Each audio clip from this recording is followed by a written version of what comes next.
The bioscanner's insistent chirping pulled Dr. Marcus Chen away from his third cup of synthetic coffee that morning. He'd been hunched over linguistic analysis protocols for the better part of 6 hours, trying to decode the remnants of an alien distress signal the Meridian had intercepted near the Vega system. His neck cracked audibly as he straightened, a sound that would have made his grandmother wince and immediately prescribe some dubious herbal remedy. Dr. Chen to Medical Bay 7. The intercom crackled with Chief Medical Officer Voss's perpetually stressed voice. "We need your expertise with our guest." Marcus rubbed his eyes, which felt like they'd been sandblasted. Guest was a diplomatic way of saying, the unconscious alien we pulled from a deteriorating escape pod 3 days ago. He'd been hoping to avoid this particular consultation until he'd at least figured out the basics of her language structure. But apparently the universe had other plans.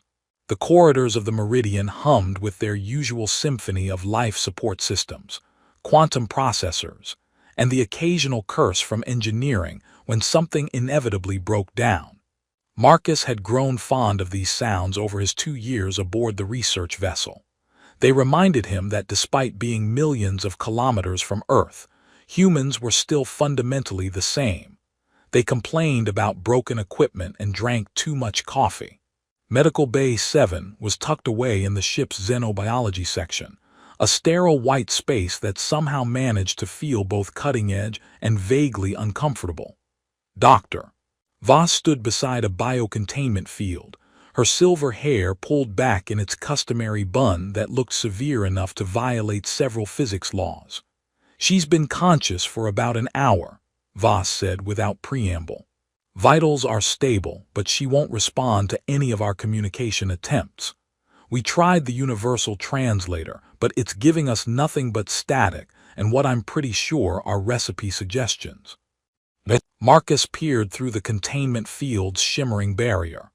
The woman, and she was clearly humanoid enough to use that term, sat on the edge of the medical bed with her back to them.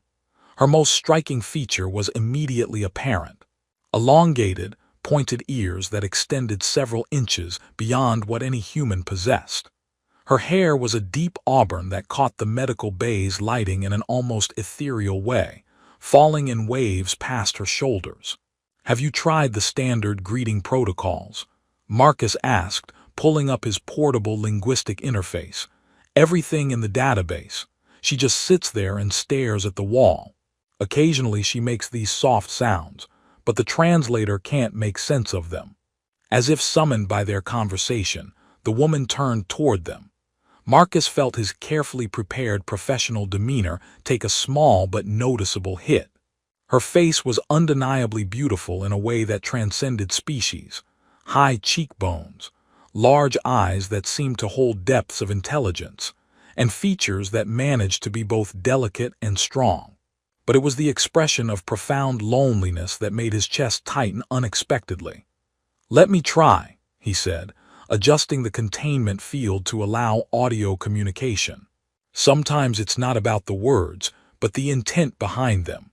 Marcus activated his interface and began with the most basic xenolinguistic approaches: mathematical concepts, visual patterns, simple tonal variations. The woman watched him with those remarkable eyes, tilting her head at angles that emphasized her unique ears, but showed no sign of comprehension. After 20 minutes of increasingly creative attempts, Marcus was beginning to understand why Voss looked like she wanted to throw something heavy at the nearest wall. He was cycling through emotional resonance patterns when the woman suddenly stood and moved closer to the containment barrier. This close, he could see that her skin had a subtle luminescence, as if lit from within by some internal source. Then she did something that made both doctors step back in surprise. She placed her palm against the containment field, and her eyes began to glow with a soft, blue-white light. The air around her shimmered, and Marcus's linguistic interface started producing readings he'd never seen before. "Fascinating," he murmured, completely absorbed in the data streaming across his screen. The energy patterns suggest some form of telepathic emanation, but there's a structured component that indicates. The woman's glow suddenly intensified, and she stumbled backward, her face contorting with what was unmistakably pain. Her hands flew to her head, covering those distinctive ears, and she made a sound that was part gasp, part sob. "The containment field," Voss shouted. "It's interfering with whatever she's trying to do." Without thinking, Marcus deactivated the barrier and stepped forward. "Hey, it's okay," he said, his voice automatically shifting to the tone he used with frightened animals or his sister's kids when they'd had nightmares. "You're safe here, sweetheart. We're not going to hurt you." The effect was immediate and completely unexpected. The woman's pain seemed to evaporate, replaced by an expression of wonder. Her unique ears flushed with color, a deep rose that spread across her cheeks in a way that was unmistakably a blush. She stared at Marcus with wide eyes and said, in perfectly clear standard, "Say it again." Marcus felt his brain perform what could only be described as a complete system restart. "I'm sorry, what?" "The word you used. The soft word." Her voice had a melodic quality, with subtle harmonics that suggested her vocal cords were structured differently than human ones. "Say it again, please." "Sweetheart," Marcus managed, feeling heat creep up his own neck. Her blush deepened and she actually smiled, the first expression of happiness they'd seen from her. "Yes, that word, it makes colors, warm colors." Dr. Voss cleared her throat loudly, a sound that could have cut through hull plating. "Well, this is medically fascinating and personally awkward. Dr. Chen, perhaps you could explain to our guest that sweetheart is a common human term of endearment and not presumably whatever she thinks it means." Marcus tried to gather his scattered wits. "Right, yes, medical consultation, professional behavior." He turned back to the woman, who was still watching him with an expression that made him feel like he was the most interesting thing in several star systems. "I'm Dr. Marcus Chen. That word sweetheart, it's just something humans say when we're trying to be friendly, comforting." "Friendly," she repeated as if testing the concept. "And comforting, these are good things." "Very good things," Marcus confirmed, wondering how someone could be unfamiliar with the concepts of friendship and comfort. "What's your name?" "My designation is Zara, 7 of the 43rd harmonic convergence in the season of dual moons," she said with complete seriousness. Voss blinked. "I'm sorry, could you repeat that? My translator might have hiccuped." "You may call me Zara," the woman said quickly, her ears flickering with embarrassment. "The full designation is ceremonial." "Zara," Marcus said and watched her face light up again. "That's a beautiful name. Can you tell us where you're from? We found you in an escape pod." Something shifted in Zara's expression, the joy fading into something more guarded. There was an accident, my ship was damaged. I do not remember much." Marcus's linguistic training kicked in. She was lying, or at least not telling the complete truth. The slight pause, the way her eyes shifted left, the subtle change in vocal pitch, all classic indicators of deception. But he also recognized the signs of trauma, and pushing too hard too fast was rarely productive. "That's okay," he said gently. "Memory can be affected by trauma. The important thing is that you're safe now." "Safe," she repeated like she was learning a foreign word. "And you are friendly, comforting." "We try to be," Marcus said, shooting a warning glance at Voss, who looked like she was about to launch into a medical questionnaire. "We're explorers, scientists. We study languages and cultures. We're not military." "Scientists," Zara said, her ears perking up with obvious interest. "You seek knowledge." "Constantly," Marcus replied. "Sometimes to the point where we forget to eat or sleep, according to our medical staff." That earned him a withering look from Voss, but Zara actually laughed, a sound like wind chimes in a gentle breeze. "This is familiar. My people also value knowledge, though we." She trailed off, looking confused. "It's okay," Marcus said quickly. "You don't have to explain everything right now. You've been through something traumatic. Rest is important for recovery." "Rest," Zara nodded. But first, the soft word, sweetheart, would it be appropriate to use this word again? Marcus felt his face heating up again. Well, it's usually used between people who are close, friends, family, romantic partners. Romantic, Zara said, her ears flushing that lovely rose color again. This means feelings of affection. Among other things, yes. And if I am not yet your friend, but I would like to be, would the word still be appropriate? Dr. Voss made a sound that might have been a snort or a suppressed laugh. Marcus shot her another look, then turned back to Zara. I suppose it could be, in a friendly way. Then yes, please. Use the soft word in a friendly way. Marcus cleared his throat, feeling like he was navigating a diplomatic minefield. All right, sweetheart, why don't you rest now? We can talk more later. Zara's entire face lit up like a supernova. Thank you, Marcus, who says soft word. I will rest now and dream of warm colors. As she settled back onto the medical bed, Marcus and Voss retreated to the observation area. Voss waited exactly 30 seconds before turning to him with an expression that could have powered a small starship. Well, that was either the most adorable first contact scenario in the history of xenobiology, or you've just accidentally proposed marriage to an alien woman. I'm honestly not sure which would be worse for the paperwork. Marcus buried his face in his hands. She's clearly from a culture with different social customs. The word probably translates to something completely different in her language. Maybe it indicates social rank, or religious significance, or maybe she just thinks you're cute, Voss said cheerfully. Those pointed ears aren't the only thing that's different about her biology, you know. Her brain scans show some fascinating neural pathways in the areas associated with emotional processing and social bonding. What are you saying? I'm saying that whatever sweetheart means to her, it's definitely not what it means to us. And judging by her physiological responses, it's something she finds very, very pleasant. Voss grinned. Congratulations, Dr. Chen. You may have just become the first human to accidentally seduce an alien with a term of endearment. Marcus groaned. This is going to be in my report, isn't it? Oh, absolutely. This is the kind of stuff that makes xenobiology interesting. Usually we just catalog different kidney structures and argue about whether something counts as a spleen. Through the observation window, they could see Zara settling into sleep, a small smile still playing around her lips. Her ears had returned to their normal color, but there was something peaceful about her expression that hadn't been there before. She's beautiful, Marcus said quietly, then immediately regretted the admission. Yes, she is, Voss agreed. She's also potentially the first member of a new species we've encountered, which means you, my friend, are about to become very important to this mission. Lucky me, Marcus muttered.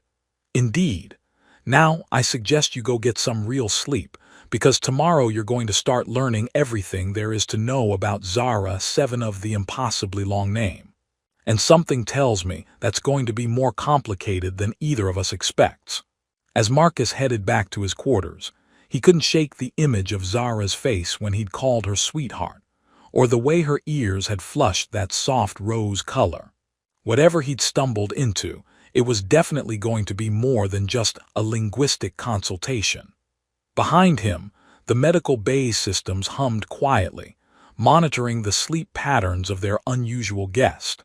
And if the bioscanners had been programmed to detect dreams, they would have registered colors, warm, soft colors that painted themselves across the consciousness of a woman who had never experienced kindness without agenda, or heard a word spoken simply because someone wanted to comfort her. But Marcus didn't know that yet. All he knew was that tomorrow was going to be very interesting indeed. Marcus woke up to his alarm playing what sounded like a dying whale trapped in a synthesizer. He'd programmed it that way deliberately. Nothing quite motivated him to get out of bed like auditory torture. What he hadn't expected was to find a message waiting on his personal comm unit from Captain Rodriguez, asking him to report to her ready room before beginning his cultural consultation sessions with their guest. The captain's ready room was a testament to organized chaos, with stellar charts competing for wall space with family photos, and what appeared to be a collection of exotic coffee mugs from various space stations. Captain Rodriguez herself was a compact woman whose smile could charm hostile alien ambassadors and whose glare could probably stop a meteor. "Sit down, Marcus," she said, gesturing to the chair across from her desk. "We need to talk about yesterday's breakthrough. If this is about the sweetheart incident, I can explain." "Oh, I've read Dr. Voss's report. Fascinating stuff. Did you know that when you said that word, our guest's bioelectric field spiked by 300%? The sensors thought she was having some kind of seizure." Rodriguez leaned back in her chair. "What I want to know is whether you think she's telling us the truth about her memory loss." Marcus had spent half the night thinking about the same question. Her linguistic patterns suggest selective omission rather than complete amnesia. She remembers complex concepts like scientific methodology, but claims not to remember basic details about her origin. "It's unusual. Unusual enough to be suspicious. Unusual enough to be protective," Marcus corrected. "I think she's hiding something, but not necessarily from malicious intent, more like survival instinct." Rodriguez nodded. "My thoughts exactly, which is why I'm assigning you as her primary cultural liaison. Help her adjust to life aboard the ship, learn our customs, figure out what makes her tick. And Marcus, try not to accidentally marry her in the process." That was one word, one completely innocent word. That turned her brain into a light show and made her ask you to say it again. Rodriguez's grin was decidedly unsympathetic. "Face it, Doc, you've got a gift." An hour later, Marcus found himself standing outside Medical Base 7 with a data pad full of basic human cultural information and a growing sense that his life had somehow veered into the realm of romantic comedy. Zara was awake, sitting cross-legged on her bed in a standard-issue jumpsuit that somehow managed to look elegant on her. Her ears perked up literally when she saw him. "Marcus, who says soft words?" she said brightly. "You have returned." "Just Marcus is fine," he said, settling into a chair that Dr. Voss had thoughtfully provided. "How are you feeling today?" "I am experiencing many new sensations," Zara replied seriously. "The food dispenser created something called pancakes this morning. They were unexpected. Good unexpected or bad unexpected. They were flat and round and absorbed the liquid called syrup in a most fascinating manner. I believe I understand now why humans consume them with such enthusiasm." Marcus couldn't help but smile. "Wait until you try waffles. They're like pancakes but with built-in syrup storage compartments." Zara's eyes widened. "Humans have engineered their food for maximum efficiency. This is remarkable." "We're very advanced that way," Marcus said solemnly. "Now I'm here to help you learn about human customs and social interactions. Are you interested in that?" "Very much so, but first—" Zara hesitated, her ears flickering with what he was learning to recognize as embarrassment. "Could you explain more about the soft words? Yesterday you mentioned that they were used between people who were close. How does one become close?" Marcus felt heat creeping up his neck again. "Well, usually through shared experiences, common interests, trust, that sort of thing. People become friends by spending time together and getting to know each other. And the romantic feelings you mentioned. That's more complicated." Marcus pulled up his cultural database, grateful for the distraction. "Maybe we should start with basic social structures. On most human worlds, we organize ourselves into family units, friendship groups, professional associations. But what about the romantic feelings?"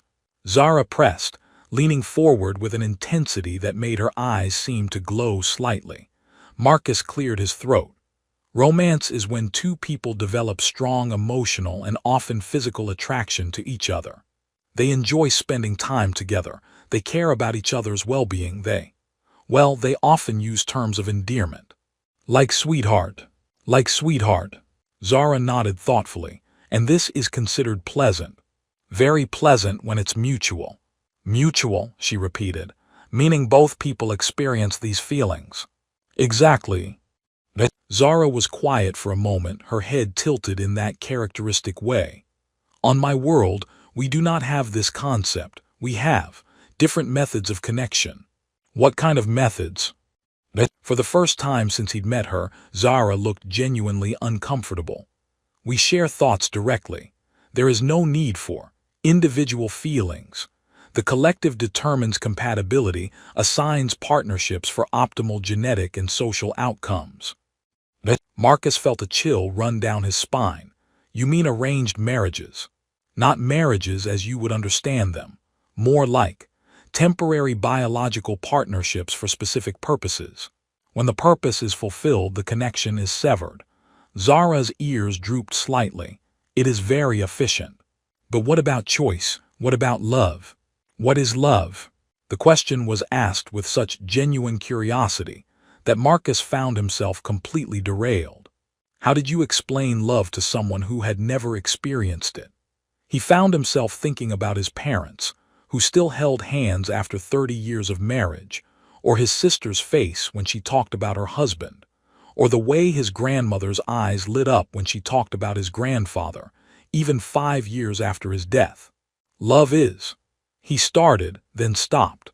Love is when someone else's happiness becomes essential to your own happiness, when you want to spend time with them not because you have to, but because being with them makes everything better. When you hear their voice and feel warm inside, or when they're sad and you feel sad too. Zara listened with the intensity of someone receiving crucial scientific data. And humans experience this frequently. Some do. Some people fall in love multiple times. Others find one person they want to spend their whole life with. Others prefer the company of friends. There's no single correct way to be human. This is fascinating, Zara said. Your species has developed emotional bonding as an independent choice rather than a collective directive. It must create significant social complications. You have no idea, Marcus laughed. Half of human literature is about the complications of love. The other half is about the complications of not having love. Perhaps you could teach me about these complications, for cultural understanding purposes. There was something in her tone that made Marcus look at her more carefully. Zara, can I ask you something? Yesterday you seemed to recognize the concept of friendship, but now you're talking like emotions are completely foreign to you. Which is it? Zara's ears flushed that telltale rose color. I experience feelings that others of my kind do not. This is why I was traveling alone when you found me. The collective determined that my neural patterns were aberrant. Aberrant how? I generate individual emotional responses rather than simply reflecting the collective's emotional state. I form preferences based on personal experience rather than group consensus. She paused, looking down at her hands. I was told that I was broken. Marcus felt a surge of anger so strong it surprised him. You're not broken, you're just different. Different in a way that makes me unable to fulfill my function in society. Different in a way that makes me dangerous to the stability of the collective mind. Different in a way that required me to be corrected. And instead of being corrected, you ran away. Zara nodded. I stole an escape pod and fled during a routine resource-gathering mission. I had hoped to find somewhere I could exist without being a disruption. She looked up at him with those remarkable eyes. When you used the soft word, when you spoke with kindness, I felt something I had never experienced before. I felt valued, for myself, not for my potential utility. Marcus found himself leaning forward without conscious thought. Zara, listen to me. You are not broken. You are not aberrant. You are not dangerous. You're just someone who feels things deeply, and that's not a flaw. But my people, your people are wrong. The words came out more forcefully than he'd intended. I'm sorry, but they are. The ability to form individual emotional connections isn't a defect. It's what makes life worth living. Zara stared at him for a long moment. You truly believe this? I know this. Then perhaps. She hesitated, then seemed to gather her courage. Perhaps you could teach me more about these individual emotional connections. I find myself curious about how they develop. I'd be happy to, Marcus said, and meant it more than he'd expected. Though I should warn you, I'm probably not the best example of human emotional sophistication. I once spent 3 weeks convinced that a coworker was romantically interested in me, because she brought me coffee every morning, only to discover that she was actually just trying to poison me very slowly as part of a practical joke. Zara blinked. She was attempting to poison you. With terrible coffee. It was meant to be funny, but I have very sensitive taste buds, and she apparently had no idea how to brew anything that didn't taste like industrial lubricant. And this was considered humorous. Human humor is complicated too, Marcus admitted. We often find things funny that are actually mildly cruel or embarrassing. It's not very logical. Nothing about your species appears to be very logical, Zara observed. You base major life decisions on emotional responses. You consume recreational toxins. You create artificial food storage systems for maximum syrup absorption efficiency. And you express affection through the use of soft words that make people's faces change color. When you put it that way, we do sound pretty weird. I find it wonderful, Zara said quietly. On my world, everything is logical, everything is efficient, everything serves the greater purpose. But no one has ever called me sweetheart just because they wanted to make me feel better. Marcus felt something shift in his chest, a warmth that had nothing to do with the ship's environmental systems. Well, you're stuck with us illogical humans now, so you'd better get used to random acts of kindness. I think I would like that very much, Zara said. And when she smiled, Marcus found himself thinking that maybe, just maybe, the universe had a sense of humor after all. 3 days later, Marcus was beginning to suspect that the universe's sense of humor was actually quite malicious. He was currently floating upside down in what used to be the ship's botanical garden, watching a particularly aggressive specimen of Venusian snapweed try to eat his shoe, while Zara clung to a nearby tree branch and giggled like this was the most entertaining thing she'd ever witnessed. "This is not funny," Marcus called out, attempting to right himself in the zero gravity that had suddenly engulfed Deck 7, when the gravity generators decided to have what Chief Engineer Park had cheerfully described as a bit of a moment. "You are spinning," Zara observed, her ears twitching with barely suppressed mirth. "Like a very slow, very dignified washing machine." "I am not spinning like a washing machine." "You are correct. Washing machines are generally more graceful." Marcus managed to grab onto a floating planter and glared at her. "How are you so good at this? Have you been in zero-G before?" "My people evolved on a world with variable gravity fields," Zara explained, executing what could only be described as an elegant zero-gravity pirouette to avoid a cluster of escaped orchids. Natural selection favored those who could adapt quickly to gravitational changes. "Of course it did," Marcus muttered, finally managing to orient himself properly. "Meanwhile, humans evolved on a nice, stable planet where gravity always pointed in the same direction, and plants stayed where you put them." As if summoned by his complaint, a tendril of what appeared to be earth ivy wrapped itself around his ankle. Marcus looked down to discover that the ivy had somehow developed tiny, tooth-like projections along its edges. "Zara, why does the ivy have teeth?" Zara peered down at the offending plant with academic interest. "I believe Dr. Petrov mentioned that some of the specimens were genetically modified for rapid adaptation to new environments. Perhaps it has decided that you are a new environment."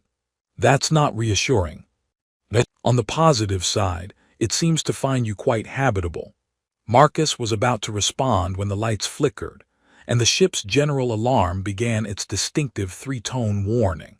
Captain Rodriguez's voice crackled over the intercom, sounding remarkably calm for someone whose ship was apparently falling apart. "All hands, we are experiencing a cascade failure in the gravity generation system." Engineering estimates 47 minutes until full restoration. Please secure yourselves and any loose objects. And would whoever left the botanical bay unsealed please report to my ready room after we get gravity back. We now have carnivorous plants loose in the ventilation system. Carnivorous plants, Marcus asked weakly.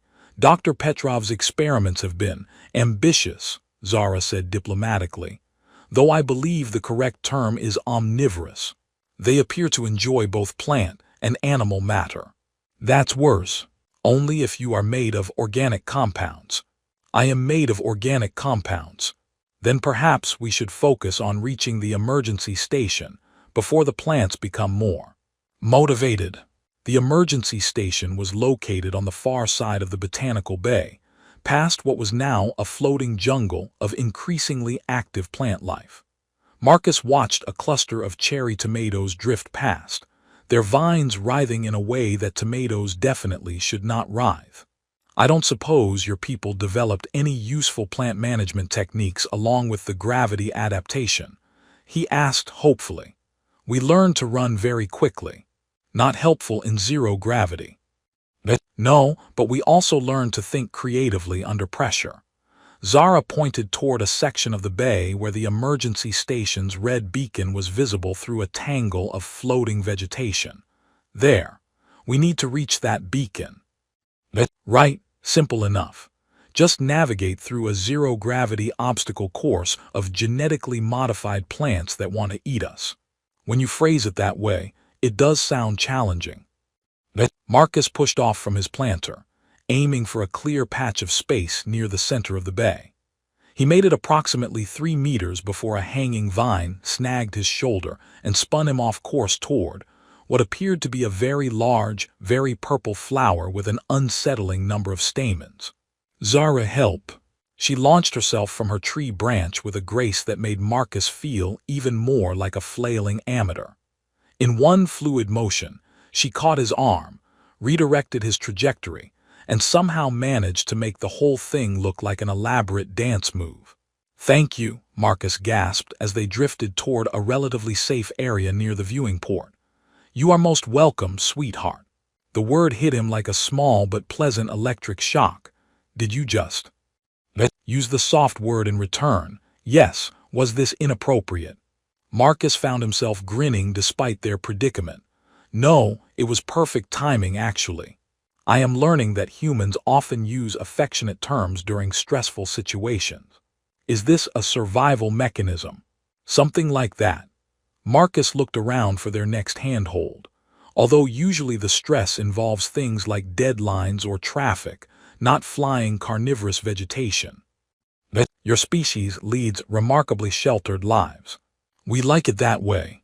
They were making good progress toward the emergency station when the lights flickered again, and the bay's environmental systems made a sound like a very large, very tired whale.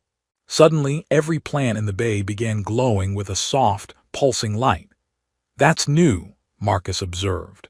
The bioluminescence is likely a response to the electrical fluctuations, Zara said, though she sounded less certain than usual. Many plants use light as a communication method. Communication, what are they saying? As if in answer to his question, the plant's glow intensified, and Marcus could swear he heard something that sounded almost like music. A low harmonic humming that seemed to resonate in his bones. Zara, are you hearing this? But when he turned to look at her, he found her floating motionless, her eyes wide and unfocused, her ears glowing with the same soft light as the plants. Zara, he reached for her hand, and the moment their skin made contact, the humming sound exploded into a symphony of sensation that bypassed his ears entirely and went straight to his brain. Joy, curiosity, hunger, growth, warmth, connection, life. The concepts flooded his mind in a rush of emotion and imagery that had nothing to do with words. For a moment he could feel what the plants felt, the simple contentment of growth, the satisfaction of nutrients absorbed, the pleasure of light and warmth and the company of other living things. And underneath it all, something else. Something that felt like recognition, like greeting, like friend, protector, safe, warm, word giver, bonded. Marcus jerked his hand back, and the sensation cut off abruptly. Zara blinked and seemed to come back to herself, her ears returning to their normal color. "What just happened?" Marcus asked, his voice slightly hoarse. I think the plants were trying to communicate with us, with me." Zara looked around at the still glowing vegetation with wonder. "They were curious about us, about you specifically." "About me." They could sense the connection between us, the emotional resonance. Zara's ears flushed pink. "They think we are bonded." Bonded, paired, mated, joined in purpose and affection. Marcus felt his face heating up. "And what did you tell them?" "Nothing. I was too surprised to respond coherently. But I believe they interpreted our proximity and mutual concern as confirmation of their assumption. So the plants think we're a couple. The plants think we are life partners engaged in a cooperative survival effort with strong emotional underpinnings." That's a very academic way of saying the plants think we're a couple. I am attempting to maintain scientific objectivity in what appears to be a highly subjective situation. Marcus looked around at the glowing garden, where the plants had resumed their gentle humming and seemed to be settling down. The aggressive vines had relaxed, the carnivorous flowers had closed their petals, and even the modified ivy had released his ankle. "I think they're trying to help us," he said slowly. "Look, they've cleared a path to the emergency station." Sure enough, the floating vegetation had arranged itself into something resembling a corridor, leaving clear space for them to navigate toward their destination. "They believe we are bonded, so they are facilitating our survival," Zara said thoughtfully. "This is actually quite logical behavior for a collective plant intelligence." Collective plant intelligence, right. Because that's a normal thing to encounter on a Tuesday. Is it not? Zara, sweetheart, most humans go their entire lives without encountering any kind of plant intelligence, collective or otherwise. The endearment slipped out naturally, and Marcus realized he was getting used to the way Zara's face lit up when he said it. What was more concerning was how much he enjoyed making her face light up. "Then you are quite fortunate to be experiencing so many unusual things," Zara said, as they made their way through the plant-created corridor. "Though I suspect your life was already quite interesting before you encountered me." "Not this interesting. Before I met you, my biggest excitement was discovering a new grammatical structure in an ancient text. Now I'm floating through space gardens while telepathic plants play matchmaker." "Matchmaker?" "Someone who tries to bring people together romantically." "Ah, then yes, they are definitely playing matchmaker." They reached the emergency station, just as the gravity generators hummed back to life. Marcus felt his stomach drop as they both fell ungracefully to the deck, landing in a tangle of limbs that would have been embarrassing under normal circumstances, and was mortifying when surrounded by an audience of apparently sentient plant life. "Sorry," Marcus mumbled, realizing he was lying partially on top of Zara, his face approximately 6 inches from hers. "For what?" she asked, her voice slightly breathless. "For this." He gestured vaguely at their current position. "I do not mind," Zara said quietly. "Your proximity is pleasant." Marcus found himself staring into those remarkable eyes, noting the subtle gold flecks that seemed to swirl like tiny galaxies. Her lips were slightly parted, and he was suddenly very aware of the fact that she smelled like something between cinnamon and starlight. The moment stretched between them, filled with possibility and the soft humming of very pleased plants, until the intercom crackled back to life. "Dr. Chen, please report to the bridge. We have a situation that requires your expertise." Marcus sighed and carefully disentangled himself from Zara, helping her to her feet. "Duty calls." "Will I see you later?" Zara asked, and there was something almost shy in her voice. "Absolutely. We still have a lot more human customs to cover." "I look forward to it, sweetheart." As Marcus made his way to the bridge, he couldn't shake the feeling that something fundamental had changed in the botanical bay. Not just between him and Zara, but in his understanding of what was possible in the universe. If plants could form collective intelligence, if emotions could resonate across species lines, if an alien woman could learn to love through the simple gift of a kind word, well, maybe the universe's sense of humor wasn't so malicious after all. The bridge was in what Marcus had learned to recognize as controlled chaos mode when he arrived. Captain Rodriguez stood at the center of it all, looking like she was conducting an orchestra of controlled disasters. Navigation Officer Torres was hunched over sensor readings that apparently showed something interesting enough to make him mutter creative curses in 3 languages, while Communications Specialist Kim kept adjusting her headset with the frustrated expression of someone trying to tune in a radio station during a solar storm. "Marcus, perfect timing," Rodriguez called out without turning around. "We've got company, and they're asking for our guest by name." Marcus felt his stomach drop somewhere around his boots. What kind of company? "The kind that travels in ships approximately 10 times the size of ours, and has been broadcasting what our translator is calling formal demands for the return of stolen property for the past 20 minutes. Stolen property. One missing person. Designation Zara, 7 of the 43rd harmonic convergence in the season of dual moons. They seem quite eager to have her back." Marcus looked at the main view screen, where a ship that could generously be described as imposing hung in space like a metallic whale. Its surface was smooth and reflective, with no visible weapons ports or defensive systems, but something about it radiated menace in the way that sharks radiated menace, not through obvious threat, but through the quiet confidence of an apex predator. "Have you told Zara about this?" "Not yet. I wanted to get your assessment first. What's your professional opinion about her likelihood of wanting to go home?" Marcus thought about Zara's face when she talked about being corrected, about the way she described her people's collective mind and arranged partnerships. "I think she'd rather take her chances with carnivorous plants." "That's what I was afraid of." "Kim, open a channel to the alien vessel." The main screen shifted to show what appeared to be a conference room filled with beings who looked remarkably like Zara, except for their eyes. Where Zara's eyes held warmth and curiosity and the capacity for wonder, these beings had eyes like still water, reflective, calm, and utterly empty of individual personality. The central figure, distinguished by slightly more elaborate clothing and ears that bore geometric tattoos, spoke in a voice that carried no emotional inflection whatsoever. "I am Primary Coordinator Vex, one of the 9th Administrative Conclave. You are harboring a defective unit that belongs to our collective. Return Zara 7 immediately for necessary corrective measures." Rodriguez stepped forward with the diplomatic smile that had successfully prevented 3 interstellar incidents, and 1 very awkward first contact situation involving nudist aliens who considered clothing a mortal insult. "I'm Captain Rodriguez of the research vessel Meridian.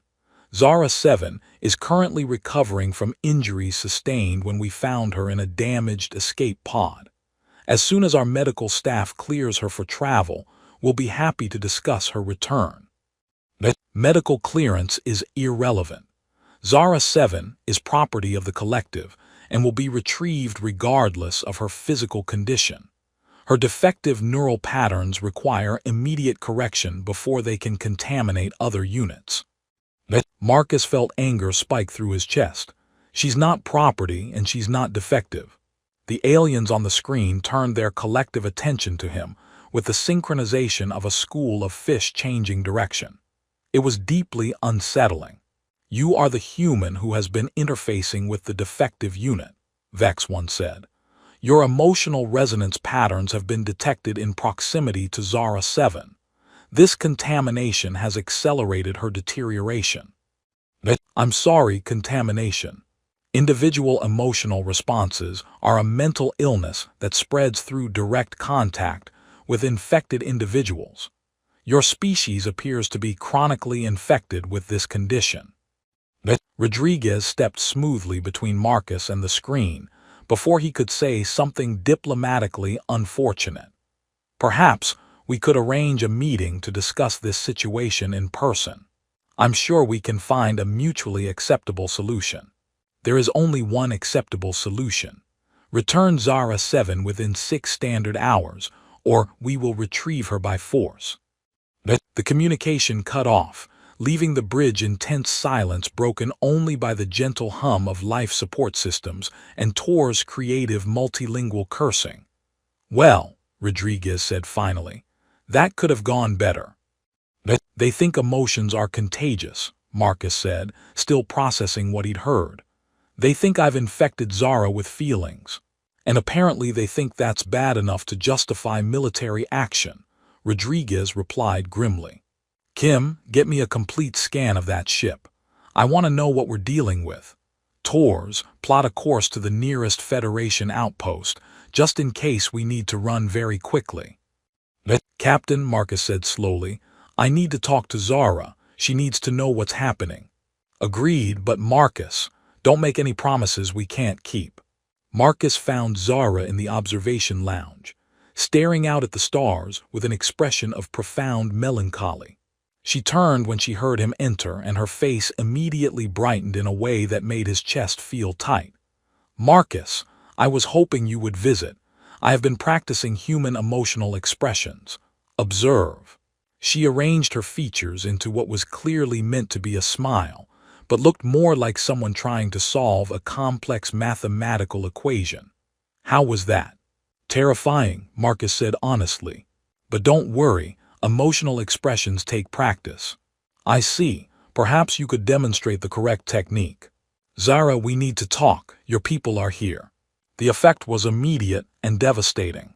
The light went out of her eyes, her ears drooped, and she seemed to fold in on herself like a flower closing against a cold wind. How long do I have? She asked quietly. They want you back within 6 hours. And you will give me to them. It wasn't a question, and the resignation in her voice made Marcus want to punch something. We don't want to give you to anyone, but they have a very large ship and some very specific threats about taking you by force. Zara nodded slowly. Of course, they cannot allow me to remain free. My neural patterns are too dangerous to the stability of the collective. Dangerous how? Individual thought is like a virus to my people. If one person begins to question the collective's decisions, to form personal preferences, to develop emotional attachments, others might follow. Eventually, the entire social structure could collapse into chaos. You mean it could collapse into people making their own choices about their lives? Yes, chaos. Zara's ears flushed slightly. Though I am beginning to understand that what my people call chaos, you might call freedom. Marcus moved to sit beside her on the observation lounge's comfortable bench. Zara, what would happen if you went back? They would perform a neural realignment procedure. It is unpleasant but effective. Afterward, I would no longer experience individual thoughts or emotions. I would be a proper member of the collective again. And if you refused, then they would perform the procedure anyway, but with additional modifications to ensure compliance. I would become what you might call a drone, capable of following instructions but incapable of independent action. Marcus felt sick. There has to be another option. There is. Zara turned to look at him, and there was something new in her expression, not hope exactly, but determination. I could ask for asylum with your people. Would that work? I do not know. My people have no concept of individual rights or political asylum. They would likely view any attempt to harbor me as theft of collective property. Well, then we'll just have to convince them otherwise. Marcus, sweetheart, Zara said gently, you cannot fight an entire civilization to protect one defective person. First of all, you're not defective. Second of all, watch me. Zara stared at him for a long moment. You would truly risk conflict with my people to protect me. Absolutely. But why? You have known me for only a few days. By your own species standards, we barely qualify as friends. Marcus realized he was at a crossroads. He could give her a rational answer about human rights and the Federation's policies on political asylum. He could talk about the scientific value of cultural exchange and the importance of protecting unique individuals. He could make it about principle and duty and all the noble reasons that would sound good in an official report. Instead, he found himself telling her the truth. Because when I call you sweetheart, you light up like you've never heard anything so wonderful in your life. Because you think waffles are a marvel of engineering, and you find joy in watching humans do ridiculous things like spin around in zero gravity. Because you're brave enough to run away from everything you've ever known, rather than let them take away what makes you who you are.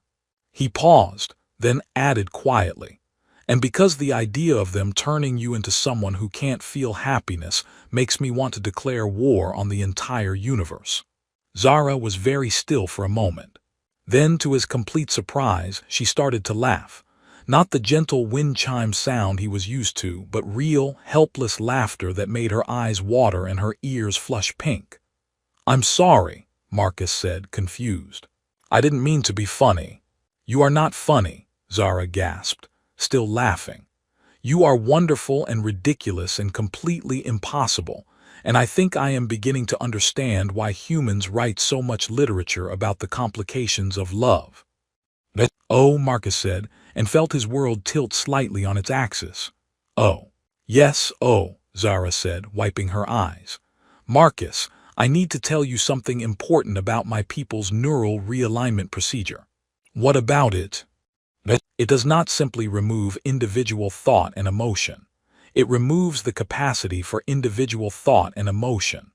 Once the procedure is performed, the person I am now will cease to exist entirely. The body will remain, but the consciousness, the personality, everything that makes me me will be gone." Marcus felt cold. "You're talking about murder." "I am talking about correction," Zara said matter-of-factly. "From my people's perspective, individual consciousness is already a form of death, death of the collective self. And from your perspective, from my perspective, I would rather die as myself than live as someone else wearing my face." They sat in silence for a moment, watching the stars and the ominous bulk of the alien ship hanging between them and infinity. "So," Marcus said finally, "I guess we're going to find out how good Captain Rodriguez is at diplomatic miracles." And if diplomatic miracles fail? Marcus thought about the plants in the botanical bay, about the way they'd responded to the emotional connection between him and Zara. He thought about the Federation's policies on individual rights and the crew of the Meridian, who had already started referring to Zara as one of ours. He thought about the vast, cold universe and the small, warm woman sitting beside him, who had learned to love through the simple gift of a kind word. "Then we'll just have to get creative," he said. "After all, you did mention that your people learn to think creatively under pressure. That was actually your people I was referring to. Even better, we're very good at impossible things when properly motivated." "And what exactly motivates you in this situation?" Marcus looked at her, at the way the starlight caught in her eyes and made her ears glow softly at the edges, at the small smile playing around her lips despite everything they were facing. "You do, sweetheart, you do." 4 hours later, Marcus was beginning to think that getting creative might have been overly optimistic. The emergency meeting in Conference Room Alpha had devolved into what could charitably be called controlled pandemonium, and what Marcus privately thought of as the worst brainstorming session in the history of interstellar diplomacy. "We could hide her in the cargo bay," suggested Engineer Park, who apparently approached alien standoffs the same way she approached mechanical problems, with enthusiasm and a concerning disregard for safety protocols. "They have scanners," Chief Security Officer Williams pointed out dryly. "Sophisticated ones. They'd find her in approximately 30 seconds. What if we disguise her as a human?" offered Dr. Voss. "A little cosmetic surgery on the ears, some makeup." "They're not looking for her appearance," Marcus interrupted. "They're tracking her neural patterns. Her brain activity is apparently unique enough to identify from a distance." "Well, that's inconvenient," Park said cheerfully. "What about a neural dampening field, We could mask her brain waves. With what? Williams asked. Our medical bay doesn't exactly stock anti-telepathy equipment. Captain Rodriguez, who had been listening to the increasingly ridiculous suggestions with the patience of someone accustomed to managing creative but impractical people, finally raised her hand for silence. Before we start planning elaborate heists involving fake identities and experimental brain surgery, has anyone considered simply asking Zara what she thinks we should do?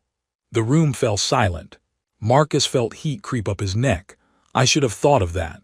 Yes, you should have, Rodriguez said, not unkindly. You're so busy trying to save her that you forgot she might have opinions about her own rescue. 15 minutes later, they had reconvened with Zara present. She sat at the conference table looking remarkably calm for someone whose former people wanted to forcibly reprogram her brain, while the human crew members around her radiated various levels of protective anxiety. So, Rodriguez said, Zara, we've been discussing options for keeping you safe from your peoples. Corrective procedures. Do you have any insights that might help us? Zara tilted her head thoughtfully. Are you familiar with the concept of malicious compliance? I'm sorry, what? It is a term I learned from Dr. Chen's cultural database. The practice of following instructions in a way that achieves the letter of the law while completely subverting its spirit. Marcus blinked. You want to use malicious compliance against a collective alien intelligence? Precisely. My people demanded the return of Zara 7 of the 43rd harmonic convergence in the season of dual moons. They did not specify that she needed to be in any particular mental state when returned. I'm not following, Rodriguez said slowly. What if, Zara said with a small smile that was absolutely diabolical, Zara 7 were to undergo a voluntary neural modification that fundamentally altered her brain patterns? She would still be Zara 7, technically, but her neural signature would be completely different. My people would receive exactly what they asked for, but not what they actually wanted. The room erupted in confused voices, but Marcus felt a grin spreading across his face. You want to fake your own neural death. I want to commit actual neural death in a very specific and reversible way. Dr. Voss, is it possible to temporarily suppress higher brain functions while maintaining basic life support? Dr. Voss looked like someone had just asked her to perform surgery with a spoon. Theoretically, yes. We could induce a controlled coma state that would effectively flatline your neural activity. But Zara, that's incredibly dangerous. If something went wrong, I would be dead, which is preferable to being corrected. But how would that help? Williams asked. They'd just wait for you to wake up and then correct you anyway. Not if I never woke up as the same person, Zara said. Marcus, your people have a saying about desperate times, do they not? Desperate times call for desperate measures, Marcus said slowly, beginning to see where she was going with this. Exactly. What if Zara 7 died during the procedure but someone else entirely woke up? Someone with completely different neural patterns, different memories, different personality markers. Park leaned forward with interest. You want to fake amnesia. I want to fake complete psychological reconstruction. When I wake up, I will be a blank slate that happens to be wearing Zara 7 body. My people will have no choice but to accept that their property has been fundamentally damaged beyond repair. And then what? Rodriguez asked. Then they would be forced to abandon me as a total loss. After all, you cannot correct what no longer exists. Marcus stared at her. Zara, you're talking about erasing yourself. I am talking about temporarily erasing myself in order to permanently preserve myself. The neural patterns that make me who I am would be safely stored in your medical computers during the procedure. When my people leave, Dr. Voss could restore my original patterns. Could she, though? Marcus looked at Voss, who was rapidly cycling through expressions of fascination, horror, and professional curiosity. It's theoretically possible, Voss said slowly. We'd essentially be creating a complete neural backup, wiping the original, then restoring from backup. but the risks are enormous. Neural pattern storage is still experimental technology. If something went wrong with the backup, if there was data corruption, if the restoration process failed, I would truly die, Zara finished calmly. Yes, I understand the risks. No, Marcus said immediately. Absolutely not. We'll find another way. Marcus, sweetheart, Zara said gently, there is no other way. My people will not be negotiated with, they cannot be fought successfully, and they will not simply give up. This is the only option that gives us a chance. It's insane. It is creative thinking under pressure. You said humans were very good at impossible things when properly motivated. I didn't mean you should risk your life. I am risking my life to save my life. This is logically consistent.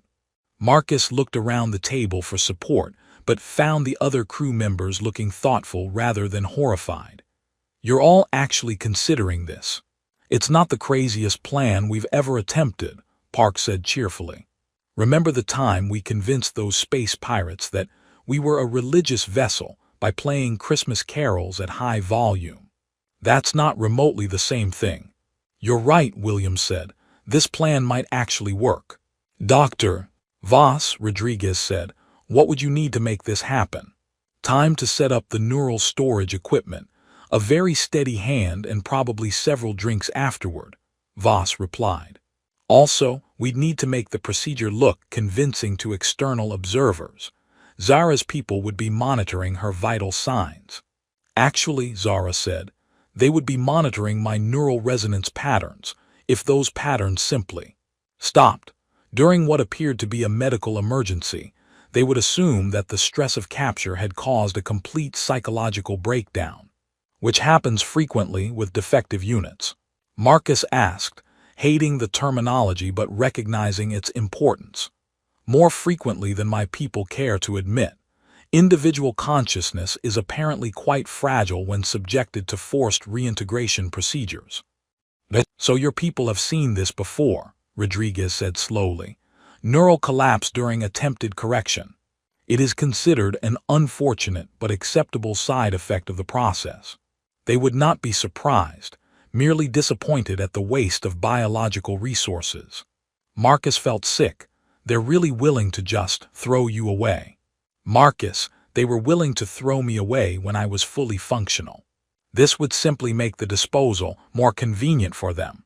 Right, Rodriguez said, standing up. Dr. Voss, how long do you need to prepare? 2 hours minimum.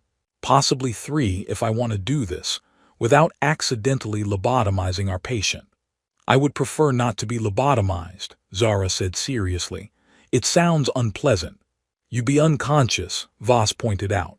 I would still find the concept philosophically objectionable. Take the 3 hours, Rodriguez told Voss. Zara, are you absolutely certain about this? Captain, I have been certain about very few things in my life. I was certain that I did not wish to be corrected, certain that I wanted to escape my people's collective, and certain that Marcus has the most beautiful eyes I have ever seen. This plan feels equally certain. Marcus choked on his own breathing. I'm sorry, what was that middle part? The part about escaping the collective. No, the other middle part. Zara's ears flushed pink. Perhaps we could discuss my aesthetic observations at a later time. We appear to have a schedule to maintain. Right, Marcus said weakly. Schedule, neural backup, possible death, the usual Tuesday activities. Marcus, Zara said, reaching across the table to take his hand. If this procedure fails, I want you to know that these past few days have been the happiest of my life. You taught me what it means to be valued for who I am rather than what I can provide. That is a gift beyond measure. Don't talk like this is goodbye, Marcus said, squeezing her hand. You're going to wake up, and you're going to remember everything. And we're going to teach you about human literature and terrible movies, and why humans put pineapple on pizza despite it being obviously wrong. Pineapple on pizza is not wrong, Park protested. It's sweet and tangy and… Not now, Park, Rodriguez said firmly. Zara will begin preparations immediately. Try to rest if you can. I will attempt to rest, Zara agreed. Though I suspect I will spend the time practicing being unconscious. Is there a proper technique? Just don't think too hard about it, Marcus said. The unconscious part tends to handle itself. This seems counterintuitive, but I will trust your expertise in the matter. As the meeting broke up and the crew dispersed to their various preparations, Marcus found himself alone with Zara in the conference room. They sat in comfortable silence for a moment, hands still linked across the table. Marcus, Zara said quietly, if something goes wrong, will you remember me as I am now?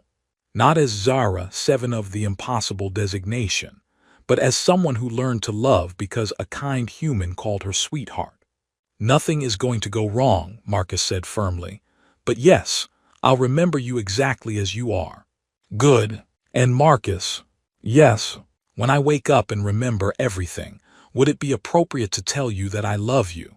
Or should I wait for a more convenient time? Marcus stared at her, feeling his heart perform several impossible acrobatic maneuvers. I think, he said carefully, that would be very appropriate timing. Excellent. I shall put it on my post-neural restoration agenda, right after remember how to breathe and verify that all major personality components are intact. Very organized of you. I am learning to appreciate human efficiency standards. Marcus laughed, despite everything. Zara, sweetheart, when this is all over, we are going to have the most ridiculous conversation about feelings in the history of interspecies relations. I look forward to it immensely, Zara said, and smiled like someone who had already won. 3 hours and 17 minutes later, Marcus stood in Medical Bay 7 watching Dr. Voss make final adjustments to equipment that looked like it belonged in a science fiction movie's idea of a mad scientist's laboratory. Neural storage matrices hummed quietly next to biomonitors that displayed readouts he didn't want to understand, while Zara lay on the medical bed looking remarkably serene for someone about to voluntarily flatline her own brain. Last chance to reconsider this monumentally stupid plan, Marcus said, though his heart wasn't really in the protest anymore. I appreciate your concern, but I remain committed to my monumentally stupid plan, Zara replied. Besides, it is too late for alternatives. My people's ship has begun broadcasting increasingly impatient demands for my return. Through the medical bay speakers, Captain Rodriguez's voice carried the latest update from the bridge. Zara, they're giving us 1 final hour before they start what they're calling retrieval protocols. I'm not sure what that means, but it doesn't sound pleasant.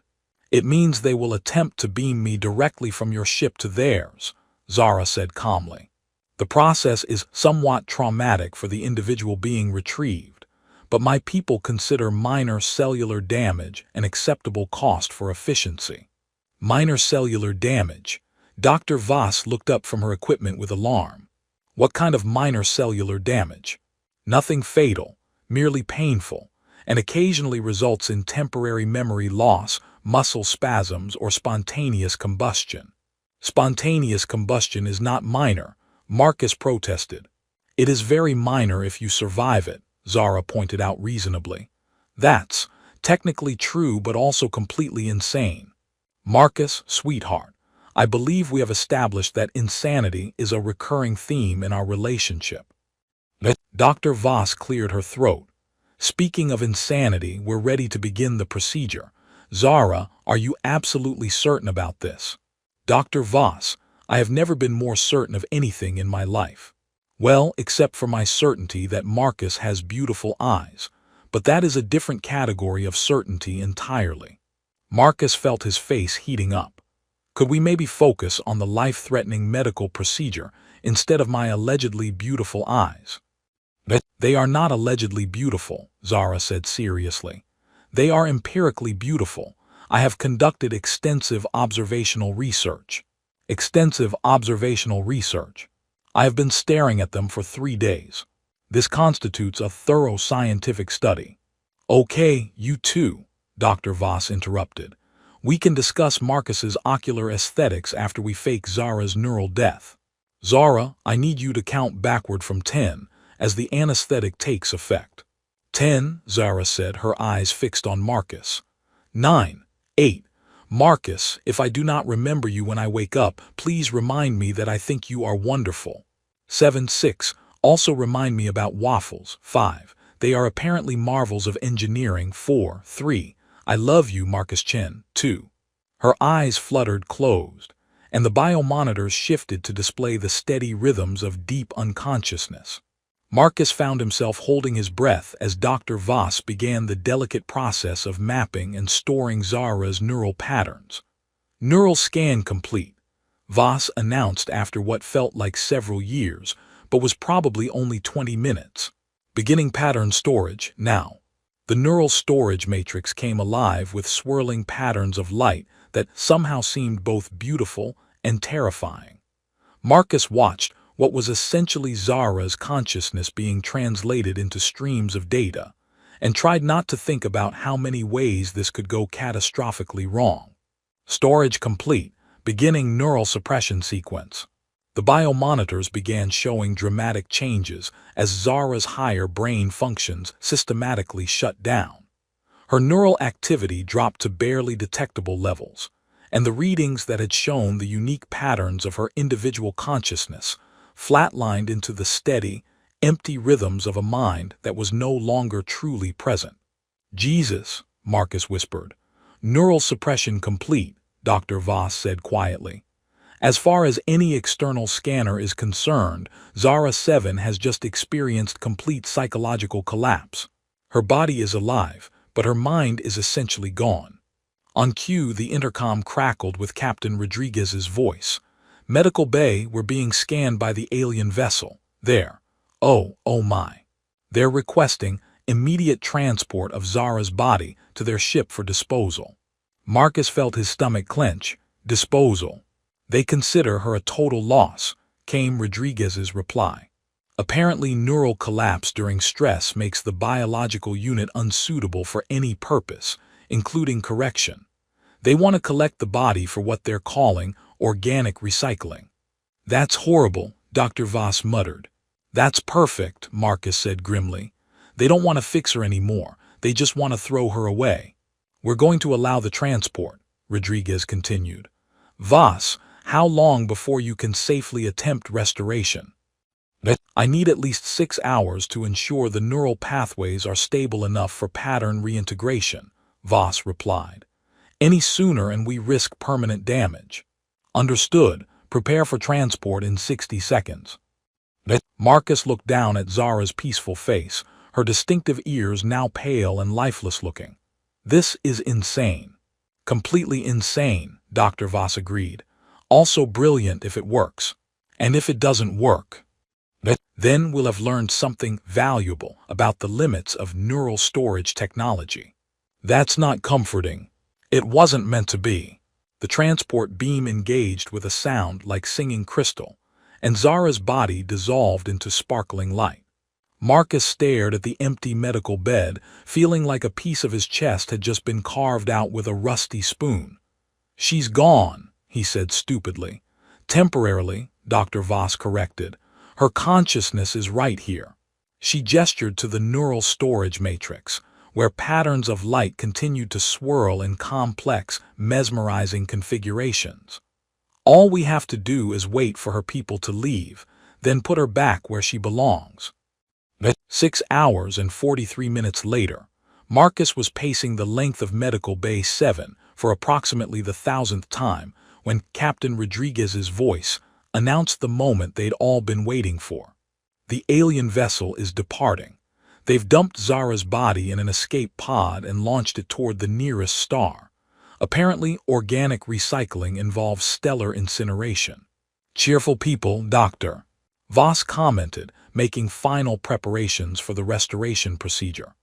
Marcus, we retrieved the pod as soon as they left. Zara's body is in perfect condition, and her brain activity is exactly where we need it for neural reintegration. Are you sure this is going to work?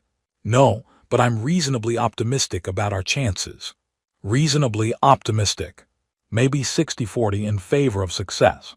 60-40, that's terrible odds. Actually, for experimental neural surgery involving alien physiology, 60/40 is practically a guarantee. Marcus resumed pacing. I hate this. I hate everything about this. You could wait outside, Doctor. Voss suggested gently. No, if something goes wrong, I want to be here. And if something goes right, then I want to be here for that too. Dr. Voss smiled and began the restoration sequence. Beginning neural pattern reintegration. This is going to take about 20 minutes, so try not to wear a hole in my nice clean floor. Marcus watched the neural storage matrix begin transferring its precious cargo back to Zara's waiting brain. The process looked even more complex in reverse, with streams of light and data flowing in intricate patterns that hurt to look at directly. Neural pathways responding normally, Dr. Voss reported. Memory centers accepting pattern integration, personality matrices coming online. So far, so good. How will we know if it worked? Well, if she wakes up and remembers who you are, that's a good sign. If she wakes up and thinks she's a houseplant, that's less encouraging. Could she actually think she's a houseplant? Probably not. More likely she'd experience some form of amnesia or personality fragmentation. But neural restoration is an art as much as a science. We won't know what we've got until she wakes up. The biomonitors began showing increased activity as Zara's brain patterns grew more complex and individual. Marcus held his breath as consciousness slowly returned to the woman who had stolen his heart with a simple request to hear a soft word again. Zara's eyes fluttered open, unfocused and confused. She blinked several times, then turned her head to look around the medical bay with the expression of someone trying to solve a puzzle. Zara, Marcus said quietly, how do you feel? She stared at him for a long moment, and Marcus felt his heart sink as he saw no recognition in her eyes. Then, slowly, she smiled. I feel like someone who has just experienced a very strange dream about being unconscious, she said, and Marcus nearly collapsed with relief. Also, I remember you promising me a ridiculous conversation about feelings. You remember, Marcus said, feeling tears he hadn't expected sting his eyes. I remember everything, sweetheart. The plants, the zero gravity, the way you called me sweetheart, and made me feel like the most important person in several star systems. She struggled to sit up, and Marcus immediately moved to help her. Did our monumentally stupid plan work? Perfectly, Dr. Voss announced. Your people think you're dead, your neural patterns are completely intact, and you're officially free to make your own choices about your life. Excellent. In that case, I choose to tell Marcus that I love him. Marcus felt his world tilt again, but this time in the best possible way. I love you too, Zara, more than I probably should after knowing you for less than a week. Time is relative, Zara said seriously. Besides, I conducted extensive observational research. The eye-staring research, among other things. I also observed that you are kind to people who are afraid, that you risk yourself to protect others, and that you believe in impossible things when properly motivated. These are excellent qualities in a potential romantic partner. Potential. Well, I assume we should follow proper human courtship protocols. I am still learning your customs. Marcus laughed, feeling lighter than he had in days. I think we can skip ahead in the protocol a bit. After all, you did technically die for love. That's usually reserved for the dramatic climax of the relationship. Then what comes after the dramatic climax? The part where we figure out how to live happily ever after. I would like that very much, Zara said, and when she smiled, Marcus thought that maybe the universe's sense of humor was actually quite benevolent after all. 6 months later, Marcus stood in the ship's botanical garden, which had been transformed into something resembling a wedding venue by enthusiastic crew members and increasingly sophisticated plant life. The Venusian snapweeds had learned to arrange themselves into decorative patterns.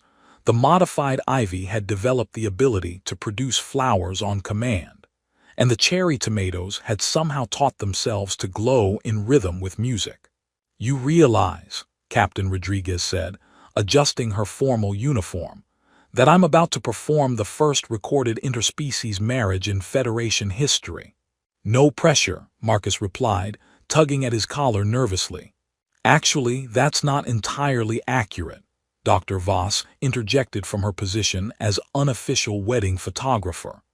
"There was that incident with the Delton ambassador and the human trade representative, but nobody talks about it because the paperwork was a nightmare."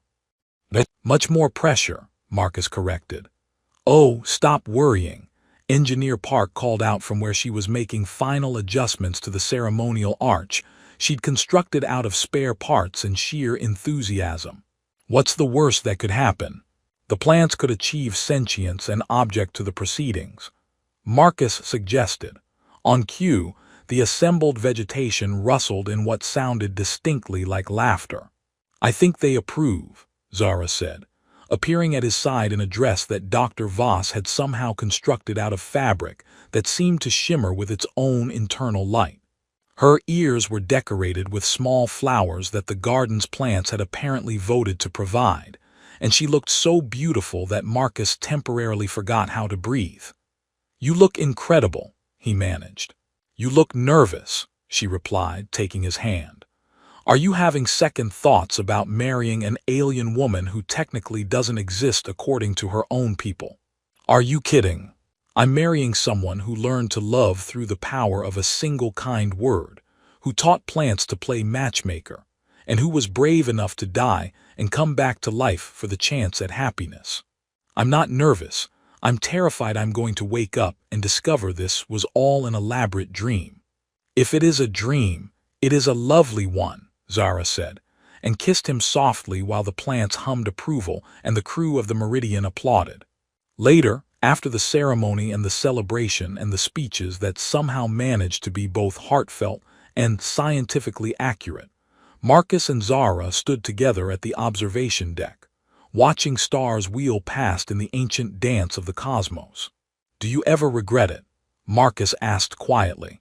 "Giving up everything you knew for an uncertain future with a bunch of chaotic humans?" "Marcus, sweetheart," Zara said, leaning against his side, "I did not give up everything I knew. I gave up everything I was told to know. What I actually knew, what I learned here, with you, is that love is not efficient or logical or easily categorized. It is messy and complicated and absolutely essential." Very philosophical for someone who used to think emotions were a form of mental illness. "I have had excellent teachers in the art of being human." "And what have you learned?" "I have learned that waffles are indeed marvels of engineering, that zero gravity makes everything more interesting, that plants are better matchmakers than most sentient species, and that the soft word sweetheart contains more power than any weapon ever devised." Marcus smiled, thinking about the journey that had brought them here, from a frightened alien woman in a medical bay to this moment of perfect contentment among the stars. "Any regrets about the whole fake death experience?" "Only that I did not get to see my people's faces when they realized they had been defeated by the strategic application of human creativity and alien stubbornness. We should send them a wedding announcement." "An excellent idea. Perhaps with a note explaining that individual consciousness is not a disease, but a gift to be celebrated." "Think they'll listen?" "Probably not. But perhaps someday, when the collective grows tired of efficiency and begins to wonder about the value of choice, they will remember that Zara 7 found something worth dying for among the stars." Marcus pulled her closer, marveling at how perfectly she fit against his side, at how her pointed ears caught the starlight, at how far they'd both come from that first awkward encounter in the medical bay. "I love you, Zara Chen," he said, enjoying the sound of her new name. "I love you too, Marcus Chen," she replied, and in the distance the plants in the botanical garden hummed a gentle harmony that sounded remarkably like laughter and joy, and the promise of adventures yet to come.